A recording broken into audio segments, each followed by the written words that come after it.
बात करने के लिए लॉगिन करें www.astrotak.com।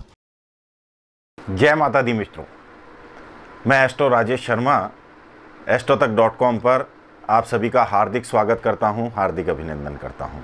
मित्रों, समय समय पर हम आप लोगों के लिए नवीनतम जानकारियां लेकर आप सभी के सम्मुख उपस्थित होते रहते हैं और एक आपसे निवेदन जो कि मैं हमेशा करता आया हूं और आज फिर से करना चाहता हूं कि जो भी वीडियो हम आप लोगों के लिए ये अपलोड करते हैं, कृपया इसको लाइक करें, सब्सक्राइब करें और शेयर करें।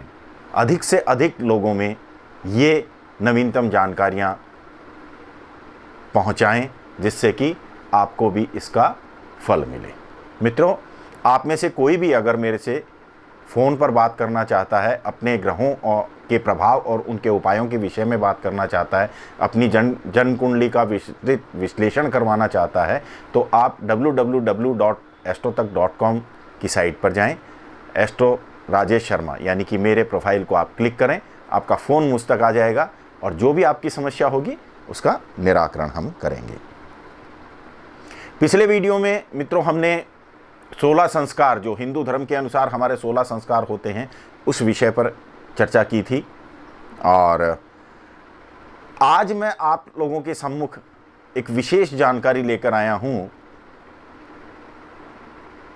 बहुत सारे जो हमारे संस्कार होते हैं या रीति रिवाज जो होते हैं, उनमें कुछ इस प्रकार की गलतियां हम करते हैं जो कि हमारे जीवन के अंदर में कष्टकारक सिद्ध होती हैं।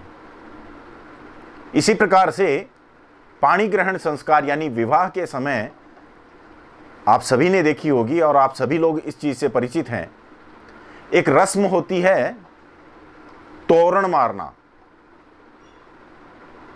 आपने देखा होगा, एक तोरण द्वार बना होता है और घोड़े पर बैठा हुआ वर, दूल्हा जो होता है, वो नीम छड़ी से यानी नीम की लकड़ी से या बहुत सारे जातियों के अंदर में तलवार से उस तोरण के ऊपर वार करता है और उसके बाद में जो नियमित कार्यक्रम को आगे बढ़ाने की प्रक्रिया शुरू होती है। मित्रों, ये तोरण है क्या और इसके दुष्प्रभाव आज के समय में क्यों हमें देखने को मिल रहे हैं, मैं इस बात के ऊपर आप लोगों का ध्यान आकर्षित करना चाहूंगा। मित्रों, किसी जमाने में तोरण नाम का एक राक्षस था और जिस घर में भी किसी कन्या की शादी हो रही होती थी, किसी कन्या का विवाह हो रहा होता था, उस घर के मुख्य द्वार पर वो तोते के रूप में जाकर बैठ जाया करता था। जब वर घोड़े पर चढ़कर वहां पहुंचता था तो वो राक्षस उस वर के शरीर में प्रवेश कर जाया करता था और कन्या की हत्या करना या विवाह के अंदर व्यवधान उत्पन्न करना, इस प्रकार के कार्य वो किया करता था।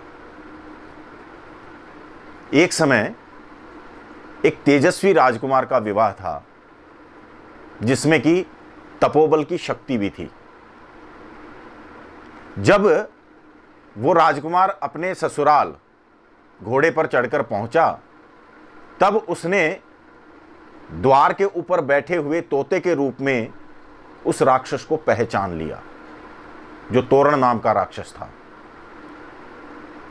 राजकुमार ने उसी समय अपनी तलवार निकाली और उस तोरण नाम के राक्षस का वध किया। तत्पश्चात विवाह निर्विघ्न रूप से संपन्न हुआ और आगे से यह प्रथा चल पड़ी कि जब भी वर यानी लड़का अपने ससुराल में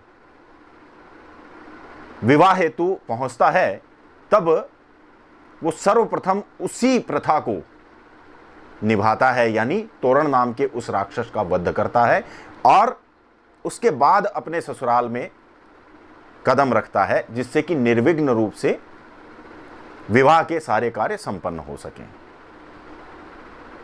मित्रों, आज से कुछ समय पूर्व तक तोरण किसी बढ़ई यानी खाती के द्वारा बनाया जाता था और उस पे तोते के रूप में, सिंबॉलिक रूप में उस राक्षस को बैठाया जाता था और नीम छड़ी से उसको मारने का ये रिवाज चल रहा था। परंतु आज के समय में अनजाने में बहुत सारी कंपनियां, या यूं कहना चाहिए कि चाइनीज तोरण आ रहे हैं, उनमें तोरण के ऊपर गणेश जी का चित्र बना होता है या स्वास्तिक बना होता है, जो कि हमारे लिए सबसे शुभ,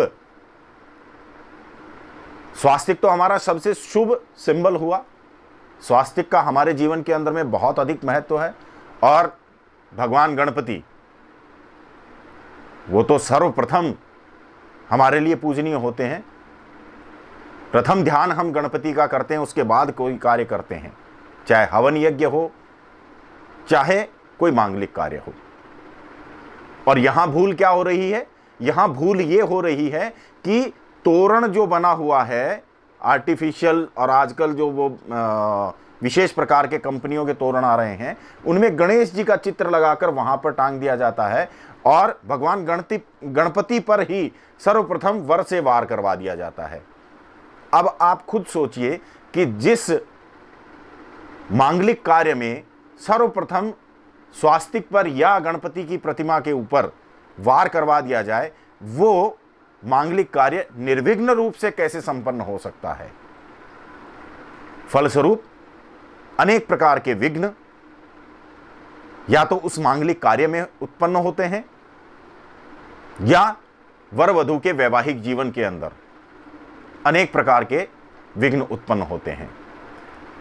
तो इस प्रकार की गलती करने से बचा जा सकता है यदि आप सभी लोग इस वीडियो को ज़्यादा से ज़्यादा शेयर करें और आपके अपने लोगों तक इस बात को मौखिक रूप से भी आप पहुंचा सकते हैं कि तोरण अगर हम लेंगे तो वो प्लेन होगा, उसके ऊपर सिंबॉलिक रूप में जो तोते बनाए जाते हैं या चिड़िया बनाई जाती है वो आप बना सकते हैं। सिर्फ उस पर स्वास्तिक या गणपति जैसी किसी भी प्रतिमा का या चित्र का आवरण नहीं होना चाहिए। मित्रों, ये विशेष जानकारी आज मैंने आप सभी के साथ में शेयर की है। आशा करता हूँ ये जानकारी आपको अति महत्वपूर्ण लगेगी और आप स्वयं अपनी जिम्मेदारी समझते हुए इस वीडियो को ज़्यादा से ज़्यादा शेयर करेंगे। आज के वीडियो में यहीं तक। अगले वीडियो में एक नवीन जानकारी लेकर फिर से उपस्थित होंगे। जय माता दी मित्रों।